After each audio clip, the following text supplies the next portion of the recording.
ऐसे अंग्रेजी शब्दों का इस्तेमाल करते हैं जिनका अर्थ ही हमें नहीं मालूम है, बोलते रहते हैं। हम अंग्रेजी का एक शब्द अक्सर बोलते हैं। कई बार मैं भारत के ऐसे लोगों के घरों में जाता हूं जो अंग्रेजी पढ़ नहीं पाए और भारतीय रह नहीं पाए, अधकचरे हो गए।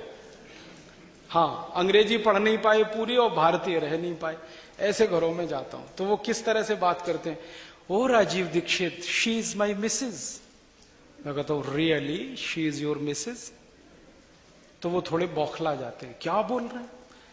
मैं पूछता हूं तुमको मालूम है मिसेज का अर्थ क्या होता है? मालूम है तो बोलो, नहीं मालूम तो मत बोलो। क्या अर्थ है मिसेज का जानते हैं? मिसेज शब्द का अगर इतिहास आप पढ़ेंगे, इंग्लैंड में, यूरोप में क्या होता है ना, बिना शादी के पति पत्नी बन के साथ रहने की हजारों साल पुरानी परंपरा है, जिसको लिव इन रिलेशनशिप कहते हैं। यूरोप में शादी नहीं करते लेकिन रहते पति पत्नी की तरह से, बच्चे भी कर लेते हैं, शादी नहीं करते। ये विचित्र परंपरा है। एक के साथ आज रह रहे हैं, कल दूसरे के साथ रह रहे हैं, परसों तीसरे के साथ रह रहे हैं, किसी दिन चौथे के साथ, किसी दिन पांचवें के साथ। एक आदमी 40 स्त्रियों के साथ रहता है, एक स्त्री 40 पुरुषों के साथ रहते। अब उसमें होता क्या है कि जिन 40 के साथ रहते हैं, जिसमें एक के साथ अगर शादी हो गई तो उसको छोड़कर सब मिसेज हो जाती है। समझिएगा इस बात को। मिसेस का माने है धर्म पत्नी को छोड़कर वो सारी महिलाएं जिनके साथ आप रात बिता चुके हैं, बिस्तर पे रह चुके हैं, वो मिसेस होती हैं। धर्म पत्नी मिसेस नहीं होती। और मिस्टर इसका उल्टा है। पति को छोड़कर वो सारे पुरुष मिस्टर हो जाते हैं। अब हम हमारी धर्म पत्नी को मिसेस बनाने में लगे रहते हैं, oh she is my Mrs. तब मैं कहता हूं really she is your Mrs? मत बोलिए, अच्छा शब्द नहीं, बहुत खराब। हमारे देश में इसके लिए बहुत सुंदर शब्द है, तो हम क्यों बोलें ये? जब नहीं हो तो बोलना मजबूरी हो सकता है। अपने पास तो है ना श्रीमती। श्री माने लक्ष्मी, मति माने बुद्धि। तो लक्ष्मी और बुद्धि माने लक्ष्मी और सरस्वती जहां एक साथ हो, वो श्रीमती।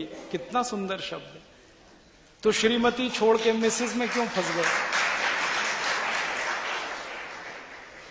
तो माताओं बहनों से निवेदन है कि मिस्टर ना कहें अपने पति को। भाइयों से निवेदन है पत्नियों को मिसेस ना कहें। यहां से शुरू करें।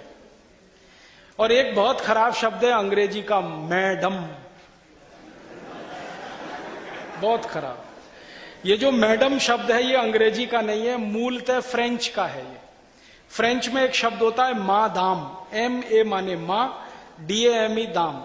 दाम माने होता है स्त्री, महिला, औरत, उसको दाम कहते हैं। और MA माने मां, मां माने मेरा, जिसको अंग्रेजी में माई कहते हैं ना, MY माई, उसको फ्रेंच में मां कहते हैं। MA मां माने मेरा। तो मां माने मेरा, दाम माने स्त्री। तो मेरी स्त्री मैडम होती है। और यहां आप हर एक किसी को कहने लगते हैं मैडम मैडम मैडम मैडम। मेरी आपको हाथ जोड़कर विनती है, जिसको आप मैडम कह रहे हैं पहले पूछ तो लो उससे।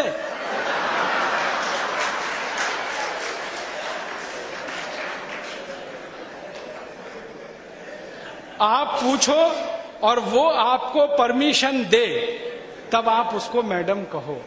ऐसे ही किसी को मैडम कह देना बहुत खतरनाक है, मत बोलिए आप उसको।